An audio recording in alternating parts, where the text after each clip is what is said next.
Welcome back to another episode of Learning Leadership from the Toy Box. By now, you probably guessed the toy we're going to talk about is the yo-yo.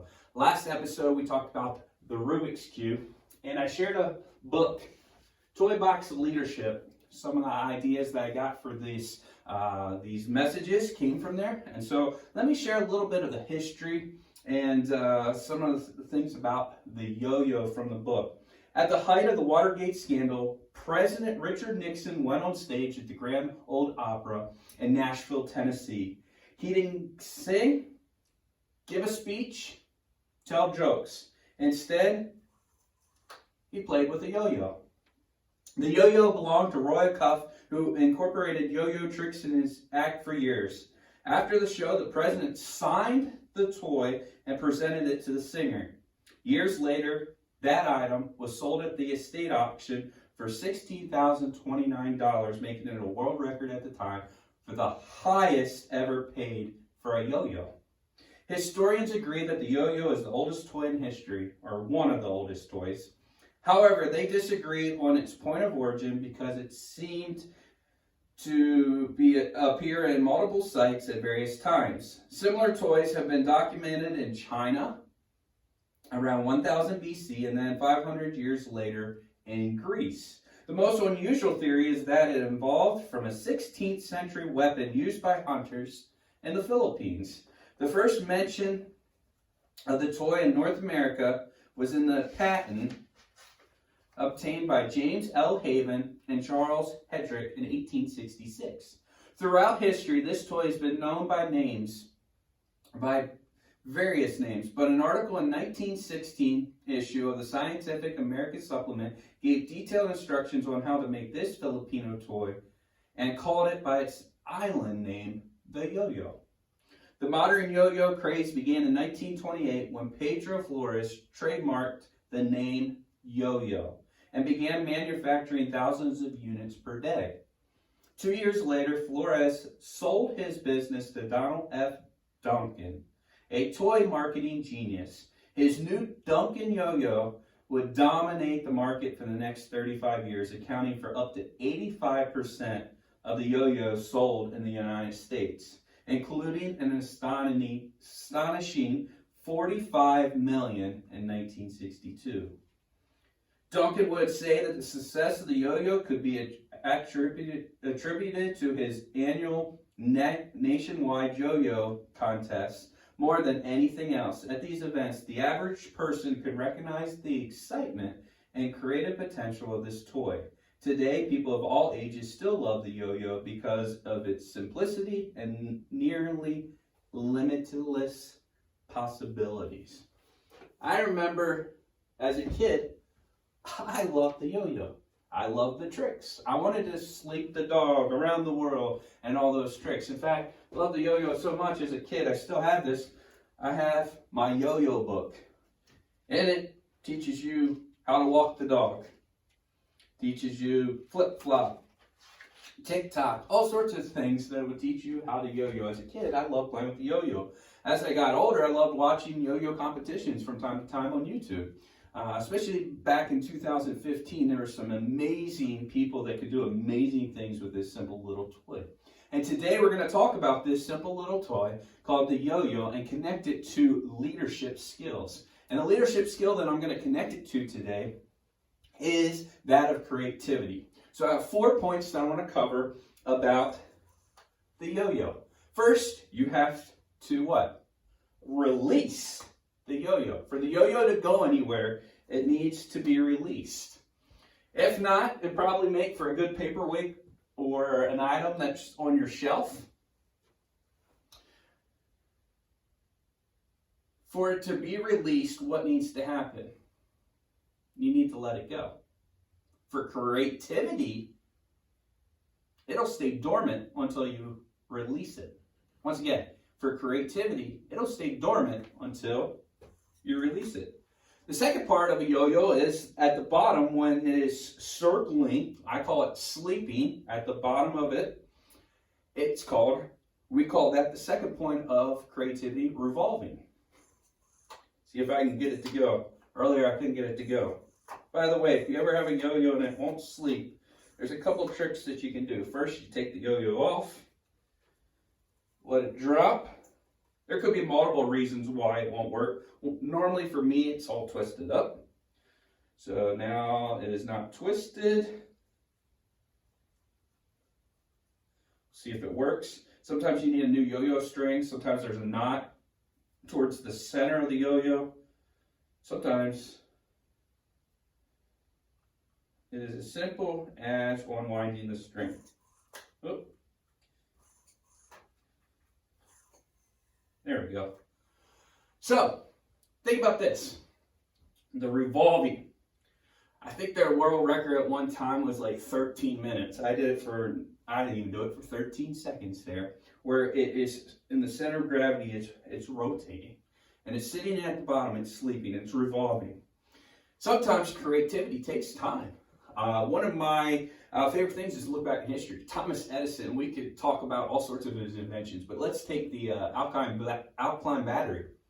Do you know how many times it took Edison to create that battery? So it came around 50,000 different tries to perfect something that we pull out of a drawer every day. Sometimes in creativity, we need to let it continue to spin. We need to continue to try. We need to continue to go for it. The yo-yo can teach us that. The next part is after it's done spinning and it comes back up, sometimes on its own, like today, or sometimes when you yank it back up, it needs to come back up. The returning part. Your creative idea is useless if it exists only in the arena of theory.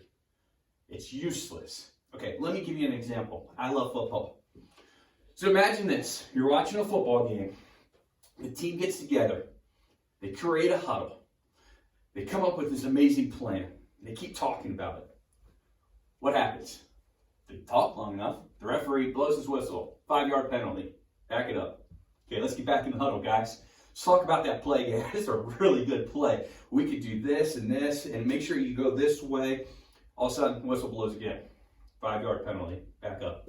They back up. Back in the huddle. They keep doing that until they get back to their own end zone. And you sit there. We had a great idea. We thought we talked about it. We tried to do all these things, but we're not going anywhere. In fact, we're going backwards. Same thing with creativity. Sometimes you just have to release it out there. Sometimes you have to let it revolve, spin a little bit, and then finally you just need to let it come back. Figure it out. Your creative idea is useless if it's only in theory. The final thing, is rewinding. Okay, I already did that once, as I couldn't get it to sleep at the bottom. Sometimes you're gonna have to get out of your routine. Okay, if you can't figure it out, your creativity won't flow. You need to go get some coffee, go on for a walk, read a book. One of my things to help boost my creativity is very strange. I like to go walk in the aisles of the Dollar Tree. Why the Dollar Tree? Well, Dollar Tree has a lot of cheap things, but they also have a lot of creative things where I come up with some ideas to build stuff just by walking down the aisleways. In fact, some of my best youth ministry icebreaker games came from the Dollar Tree. Go down, see this, oh, I can do this, this, and this. All of a sudden it becomes an icebreaker game. So those are the things that we can learn from the yo-yo as far as creativity. As a believer, as a Christian, as a follower of Jesus, I also believe that there's a lot to say about creativity when it comes to the Bible.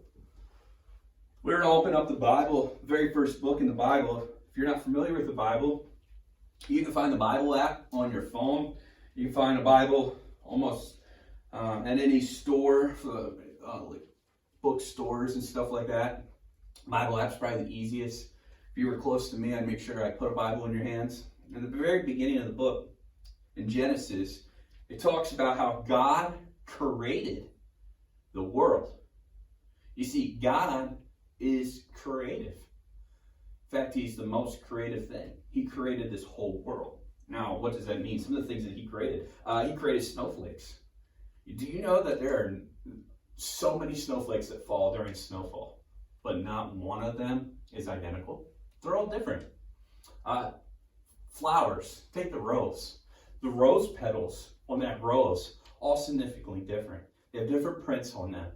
They're different than all the rest. Each petal on that rose is different. Take the animals. God created animals. Not only did he create animals, he created insects. Okay? If you're me, mosquitoes, still haven't figured that one out. I'll ask God about that sometime down the road. He created all these insects. In fact, he didn't even just create one beetle. He created over like 300,000 different types of beetles and weevils. So many.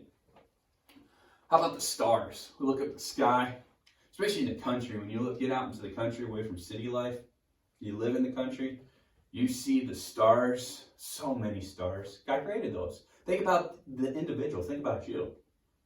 Do you realize that your voice print, your fingerprints in your DNA, there's no one else in the world that matches yours? God is creative. He created all those things. Not only did God create all these things that we find in the first couple of chapters of Genesis, we also found that he creates man. And he creates man to be creative. In fact, in the garden, when he creates man, he gives him a job to do. Now, the job was naming all the animals. Could have God named all the animals? Absolutely.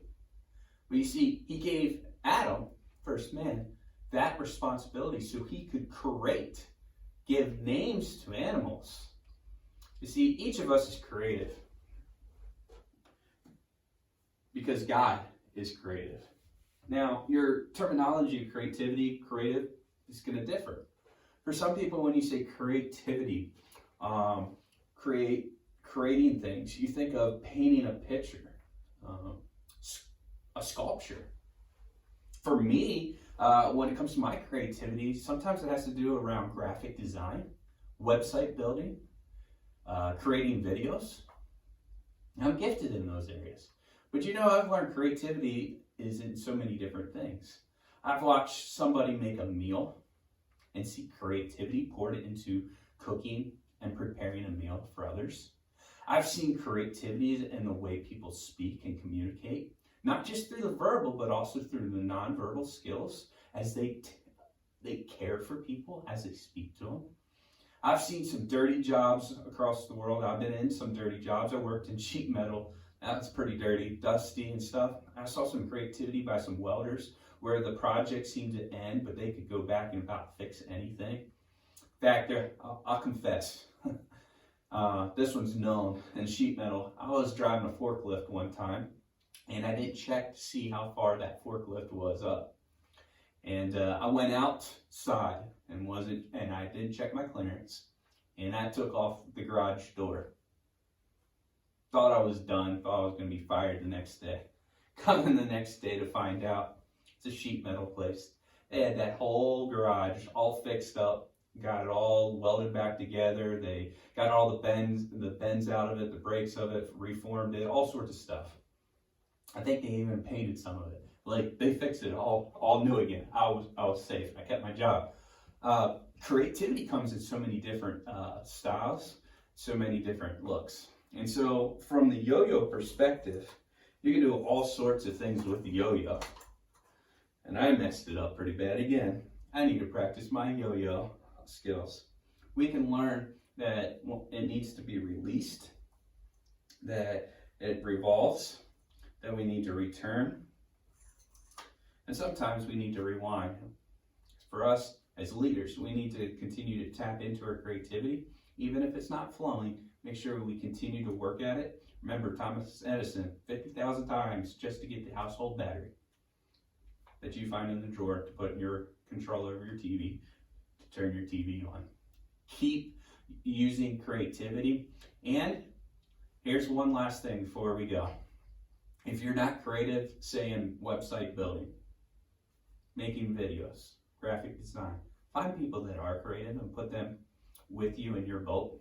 In fact, if I were you and you were friends with me, I'd come talk to me about those things. For me, if I want to learn about music and stuff, I have to go find somebody that's musically inclined and creative in music, and I put them in my boat because they make me better. So find other people that are creative to help you in the process. Remember that huddle, the football huddle? You had all sorts of people working together for one play.